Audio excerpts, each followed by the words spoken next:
यहाँ लड़कियों में तालीम नहीं रहने की वजह से तस्लीमुद्दीन साहब, मरहूम साहब, मौलाना साउल हक साहब और हमारे सबा जफर साहब का, उस्मान साहब का, इंजीनियर महफूज साहब का, वो 8 टीम जो है, टीना जो है वो दिया। इस्लामिक के वाइस चांसलर तलत साहब की मेहनत, जज्बे और लगन को देख के मैं सलाम करता हूँ। बच्चों से भी पूछा, मतलब वीकली यहाँ पे प्रोग्राम है तस्लीमुद्दीन साहब के लिए, हर मतलब हफ्ते में जो है कि एक दिन उसका स्पेशल प्रोग्राम होता है। तो आज हम लोग अपनी पूरी टीम के साथ आए हुए हैं मदरसा आयशा निस्वा सेहरा टोला।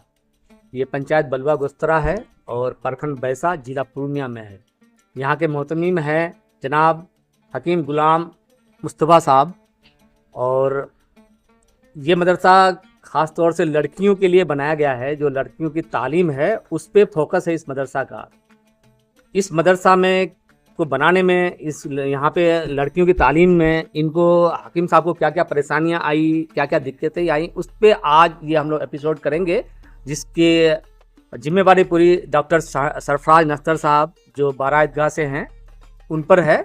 और वो पूछेंगे यहाँ पे हकीम गुलाम साहब को कि इसमें क्या क्या दिक्कतें आई। इनके साथ साथ हमारे और भी इनके उस्ताद हैं जिनसे बातचीत करेंगे हम। आप सभी को सलाम और आदाब। आपसे हम पूछेंगे कि ये मदरसा को आपने कब इस्टेब्लिश करवाया, कब ये मदरसा शकल में आई और इसके पीछे, मदरसा बनाने के पीछे आपका उद्देश्य क्या था, मकसद क्या था, वो थोड़ा बताइए। बिस्मिल्लाहिर्रहमानिर्रहीम, अस्सलाम वालेकुम वरहमतुल्लाहि वबरकातुहू। 2005 में हम दिल्ली गए हुए थे। जनाब तस्लीमुद्दीन साहब से मेरी मुलाकात हुई। उन्होंने कहा कि बाबू तुम क्या करते हो? हजरत हम ऐसे ही खाली पड़े हों। उन्होंने कहा कि तुम मदरसा चला सकते हो? जी चला सकते हैं। ज़मीन है कि जी है। फिर उन्होंने 1,88,000 रुपये का हमको फंड दिया और उन्होंने कहा जाओ खोलो। हम जो हैदराबाद से कई सालों के बाद आए अपने इलाके में, तो हमारे यहाँ की औरतें जो है वो नदियों में नहाती थी। तो बिल्कुल कपड़ा वगैरह का इतना ये नहीं, एहतमाम नहीं। हमारे दिमाग में आया कि आखिर वजह क्या है। तो हम 1 साल तक इस पर रिसर्च किए कि हमारे यहाँ लड़कियों में तालीम नहीं रहने की वजह से ये मसला झेल रहे हैं। तो फिर हम मशवरा किया अहले कलम लोगों से। उन्होंने एक जायद दी कि ठीक है अब खुलिए। 26 जनवरी 2006 को इस मदरसा की बुनियाद डली गई सूफी हकीम साहब के दस्तूर से। इसके बाद परेशानियाँ बहुत हुई, काफ़ी परेशान दिक्कत हुई, मगर मैं शुक्रगुजार हूँ अपने इलाके के अहले कलम दानिशुरान लोगों, खासकर तस्लीमुद्दीन साहब, मरहूम साहब, मौलाना साउल हक साहब और हमारे सबा जफर साहब का, उस्मान साहब का। और सबसे ज़्यादा मैं शुक्रगुजार हूँ, अल्लाह उनकी उम्र दराज रखे, इंजीनियर महफूज साहब का, जिन्होंने जब हम मदरसा कायम किए तो सबसे पहले वो 8 टीन जो है, टीना जो है वो दिया कि कम से कम परचट्टी वगैरह दे करके शुरू करिए, इंशाल्लाह हम लोग आपके पीछे। मतलब शुरुआत वही 8 टीना से हुआ। जी। इसमें किसने मदद किया? इसके बाद महफूज भाई से मुलाकात कराने के लिए सबसे जो हमारे करीबी है दोस्त और भाई आसिफ अनवर अली साहब, ये आसिफ अनवर अली साहब पत्रकार साहब की बात। जी। वो उन्होंने बहुत सराहा और सारे लोगों से मुलाकात उन्होंने करवाए। इसमें तौकीर साहब, जामी असलम अनवर अली साहब, मतीन इकबाल साहब, बहुत सारे लोग, कैफी भाई, वो लोग जितने भी हैं, उन्होंने एक महफूज भाई की पूरी टीम, मतलब जो एजुकेशनल टीम उसका जो था। फिर महफूज भाई और तौकीर भाई उन लोगों का एक कोशिश से हमारे यहाँ 2016 में एक सेमिनार रखे गए थे। 2016 में जी, मैं भी, जिसमें हमारे यहाँ पर आए थे जामिया मिल्लिया इस्लामिया के वाइस चांसलर तलत साहब। सेमिनार से इस मदरसा को जो है फिर एक तक़वियत मिली हमको। इंजीनियर असलम अली साहब ने इसको लाने में काफी मेहनत किया, तक़वियत मिली। फिर हमने अपने इलाके में देखा कि हमारे यहाँ की लड़कियां जो है शोहर के इंतकाल के बाद 2 काम करती हैं, चाहे तो किसी के यहाँ बर्तन मांजती है, चाहे तो मांगती है। मैंने सोचा कि हमारे यहाँ की बच्चियों को कम से कम इतना तालीम दे दिया जाए, सिलाई मशीन से हो या कंप्यूटर से हो, या कम से कम इतना तालीम दे कि वो एक मकतब चला करके अपने बच्चियों का परवरिश करें। ये सोच को हमारे दानिश्वर लोग, उलमा को और हमारे गांव समाज के लोग, और सबसे ज़्यादा जो इसमें हमको मजबूत किया, ये हमारा गांव सेहरा टोला, इस गांव के सारे लोगों ने मिल करके हमको एक खड़ा किया और दामे दरमेश उन्हें जो है ताउन किया। हकीम साहब, जैसा कि मैं जानता हूं, हम सब जानते हैं कि आप इस मदरसा के जरिए से हर साल एक तालीमी बेदारी प्रोग्राम चलाते हैं यहाँ पे। जी। मैंने देखा कि कुछ न कुछ आप करते रहते हैं, जी। नया कुछ इनोवेशन करते रहते हैं। इस बार भी मैंने सुना कि आप एक तालीमी बेदारी यहाँ करने जा रहे हैं, उसके बारे में थोड़ा हमारे व्यूअर्स को बता दें आप। देखिए, हर साल करने का मकसद ये है कि हम लोगों का जो बैतुल माल में जो अनाज की कमी हो जाती है, जी एक तालीमी सेमिनार अगर रखते हैं हम लोग, तो एक कौम मिल्लत के लिए एक सोच है हमारा कि तालीमी सेमिनार में फ़ायदा हो जाए लोगों को, और कुछ मदरसे में ताउन हो जाए अनाज से। जी, इसके वजह से हम एक रखे हैं। इसमें 18-19 तारीख को 18-19 या फरवरी रमजान से मंगल बुध को इसमें खास जो हमारे यहाँ मेहमान जो आ रहे हैं अभी, तो मौलाना सैयद हसन असजद मदनी साहब, जो जनरल सेक्रेटरी जमीयत उलमा हिंद के हैं वहाँ यूपी के, और रुकन है जमीयत उलमा हिंद के, मौलाना असद मदनी साहब के दामाद भी हैं। वो इंशाल्लाह आ रहे हैं हमारे 19 तारीख को। मैं आप लोगों से दुआ की दरख्वास्त करता हूँ और ताउन की भी दरख्वास्त करता हूँ कि आप लोग हिम्मत दें, हौसला दें। यार, इस बार हमारे मदरसे में बच्चियाँ हैं, उस तादाद को देखते हुए हम मौजू हमारा है तामीरी व दावत। तो तामीरी तो काम में जगह कम रहने की वजह से रूम नहीं है, क्लास रूम है, हिफ्ज़ का रूम हमको चाहिए।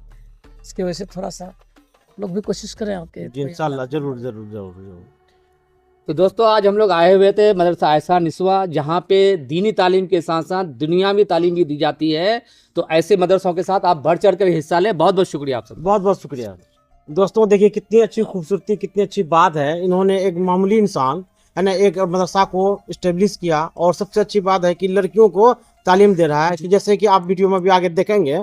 चलिए, बहुत अच्छा समाज के लिए काम कर रहे हैं। फीस भी मामूली है, 1000 रुपये। अच्छा, ये बताइए यहाँ पर कि आप बच्चों को क्या क्या, किस प्रकार की तालीम देते हैं, क्या क्या पढ़ाते हैं आप? अभी तो हम लोग शोबे हिफ्ज, उसके बाद अरबी इस बार दोम शुरू करेंगे हम लोग। और अगला जो हमारा मिशन है कि यहाँ पर 5 क्लास तक एक मुकम्मल तालीम दी जाएगी। उसमें असरी तालीम के साथ, दुनियावी तालीम के साथ जोग्राफिया है, हिसाब है, साइंस है, मैथ है, उसके साथ दिया जाए, क्योंकि अभी बहुत ज़रूरत है। और लड़कियों में क्या है, it is said that mother love first university for a child. सबसे पहला मदरसा माँ की गोद। हम एक बेहतरीन, हमारा एक मिशन है कि हम एक बेहतरीन बच्चियों को तालीम दें तो एक बेहतरीन समाज तैयार होगा। एक मर्दों को तालीम देंगे तो इतना अच्छा नहीं होगा, हम लड़कियों को तालीम देंगे बेहतरीन समाज। ये हमारे बगल में बैठे हुए हैं मास्टर साहब, इनसे पूछेंगे कि आप बच्चियों को यहाँ पे कंप्यूटर और मैथ साइंस सब सिखाते हैं क्या? तो क्या सिखाते हैं, कितना सिखा पाए हैं, ये बताइए थोड़ा। जी, जब मैं यहाँ पे आया था, मेरा तो यहाँ आने का लगभग 6-7 महीना हुआ है, तो यहाँ पे बच्चों का उतना ये नहीं था, बहुत बेसिक कमज़ोर था। उसके बाद मैं यहाँ पे आया, देखा, पहले सब किसी का ये किया, टेस्ट लिया। उसके बाद देखा कि कौन बच्चा कितना पढ़ा हुआ है, नहीं पढ़ा हुआ है। उसके बाद तब वहाँ से स्टार्ट किए हम पढ़ाई। अल्हम्दुलिल्लाह अभी ठीक ठाक है। उसके बाद कंप्यूटर का भी कुछ नॉलेज दिए, बाकी मैथ वगैरह सब। अच्छा, आपके हिसाब से थोड़ा बताइए, इस मदरसा में बच्चों को क्या फैसिलिटी मिलता है, कितने बच्चे हॉस्टल में हैं, है ना, और बच्चों में क्या मतलब तरबियत हो रही है? जी, असल में तो अपने बारे में पहले बता दें। जी, मेरा नाम मुश्ताक आलम है, उप सरपंच हैं पंचायत के भी हम। और अल्हम्दुलिल्लाह ये हमारे अजीज रिश्ते के मामू लगते हैं, लेकिन हम लोग मामू ही बोलते हैं। और हमेशा इनका हर तरह से हम ताउन किए हैं, जैसे भी हो हर हाल में। और यही इसी के मिशन के हिसाब से कहा कि हमारा यहाँ मदरसा चल रहा है, आप बाहर हम रहते थे पहले, छोड़ दीजिए, पड़ोस में ही हम यहीं पर मकान बनाए हैं। और कभी भी कोई ज़रूरत होता है तो हम आते हैं, कोई काम होता है तो हम यहाँ आकर हर तरह से इनकी मदद करते हैं। और अल्हम्दुलिल्लाह तालीम के एतबार से ये है कि बाहर के बच्चे ज़्यादा तालीम में हैं यहाँ पर। और कई हाफिजा यहाँ बन के यहाँ से भी निकली, कई बार जो है उन लोग को भी दस्तारबंदी भी हुआ, बहुत खुशी की बात है। और बाकी ये है कि यहाँ के बच्चे बड़े सुकून के साथ पढ़ते हैं, हर एतबार से बोलने की सलाहियत बच्चे के अंदर आ गया है। चलिए, बहुत अच्छी बात है। थोड़ा आप बताइए, इस मदरसा को फंडिंग कैसे होता है और कहाँ से पैसे आते हैं जिससे कि मदरसा चला रहे हैं? एक हम अब दिल की अमीर गहराई से और बहुत अफसोस के साथ ये मैं कह रहा हूँ कि फंडिंग के मामले में एक हमारे भाई थे, इंजीनियर सफात नासिम साहब, वो अल्लाह को प्यारे हो गए। मैं तमामी देखने वाले सुनने वालों को से गुजारिश करता हूँ उनके लिए दुआ मग़फ़िरत करें।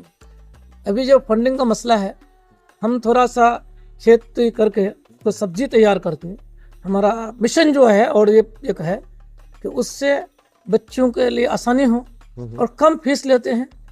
और हम लोग उसमें अभी 54 बच्चियाँ मेरे हॉस्टल में हैं, हम लोग खुद खाना बनाते हैं अपने हाथ से, हम बावर्ची नहीं रखे हैं। और हम लोग भी तनख्वाह के माकूल के बड़ा, हम जो कुछ मवेशी पालते हैं, कुछ अपने खेती गृहस्थी से आता है, उसी से हमारा गुजारा होता है। हमारा मिशन बहुत बड़ा महल नहीं हमको बनाना है, हमारा मिशन के आप ये इदारा और आगे कैसे तरक्की पर आ जाए, क्योंकि हमारी बच्चियां यहाँ से कम मैट्रिक तक तैयारी कर ले, एक हमारा मिशन है। और दुआ भी है आप लोगों के साथ। ये जैसे कि आपने खेती का नाम लिया, तो मैं चाहता हूँ कुछ बच्चे और बच्चों को जो है ना थोड़ा सा खेती में भी इन्वॉल्व कीजिए। जैसे छोटा मोटा जो सब्जी कैसे लगाते हैं, क्या करते हैं, उसको दिखाइए, इसको बताइए। हाँ बताइए, ताकि जो है कि वो भी ऑर्गेनिक सब्जी मतलब उगा सके, और साथ साथ जो है कि यहाँ पर भी हॉस्टल में उसको खिलाएं आप ऑर्गेनिक, ताकि बच्चे का हेल्थ भी अच्छा रहे। मीना साहब, थोड़ा सा आप भी रोशनी डालिए इस पर। आपको क्या लगता है मदरसा और इससे बेहतर क्या कर सकता है? थोड़ा सा आपका मॉडर्न सोच रहे हैं, आप दिल्ली में रहे हैं, आप एक इंजीनियर खुद पेशे से हैं, अभी आप प्रत्याशी हैं मुखिया बलवा गुजरा पंचायत के, लेकिन मैं जानना चाहूँ कि एजुकेशन में आपकी सोच क्या है मदरसा को लेकर के? देखिए सरफराज साहब, हकीम साहब खुद जानते हैं कि मैं और मेरा भाई इंजीनियर महफूज साहब, सारे भाई, सब भाई और उनकी टीम, सभी भाई, जी जी और उस तरह से जो भी एजुकेशन में सोचते हैं लोग, वो सब कितने फिक्रमंद हैं अपने इलाके को लेकर के, तालीम को लेकर के, रोजगार को के मसला को लेकर के, यहाँ के हालात को लेकर के, यहाँ पे हेल्थ इश्यूज को लेकर के, या फिर हमारे यहाँ से जो प्लान हो रहे बच्चे, उन सब को लेकर के। ये एजुकेशन का ही मसला नहीं है डॉक्टर साहब, मसला एजुकेशन का नहीं है, मसला है कि चौतरफा विकास का, डेवलप करना। डेवलपमेंट का, जो हमारे हक की आवाज उठाए, उन सब का मसला है। मतलब बहुत तरह का मसला है, यहाँ पे सारे इश्यूज पे वर्क हो रहे हैं। नहीं, मेरा बेसिक क्वेश्चन ये है कि मदरसा का इम्प्रूवमेंट कैसे हो? लेकिन देखिए, मदरसा और स्कूल दोनों एजुकेशन की मैं काबिल तारीफ है, मुबारकबाद के पात्र हैं हकीम साहब कि इन्होंने जो मदरसा की तालीम के साथ साथ दुनियावी तालीम, जैसे कंप्यूटर हो, और आपने जैसे वीडियो में देखा, हाँ, एक बच्चा MS वर्ड के बारे में भी बात कर रहा था, चाहे हिंदी हो, उर्दू हो, या फिर जो मैथ्स हो, साइंस हो, इन सब की तालीम दे रहे हैं। मास्टर साहब खुद बैठे हुए हैं यहाँ पे और गवाह है, यहाँ पे कंप्यूटर रूम भी है, कंप्यूटर भी सिखाए जा रहे हैं इन बच्चों को। बहुत मेरा दिल बाग बाग हो गया यहाँ आकर के। मैंने देखा कि ये जो फॉर्मेट है बहुत अच्छा फॉर्मेट है, ये फॉर्मेट को आगे बढ़ाने की ज़रूरत है, ऐसे मदरसाओं की ज़रूरत है हमारे इलाके में।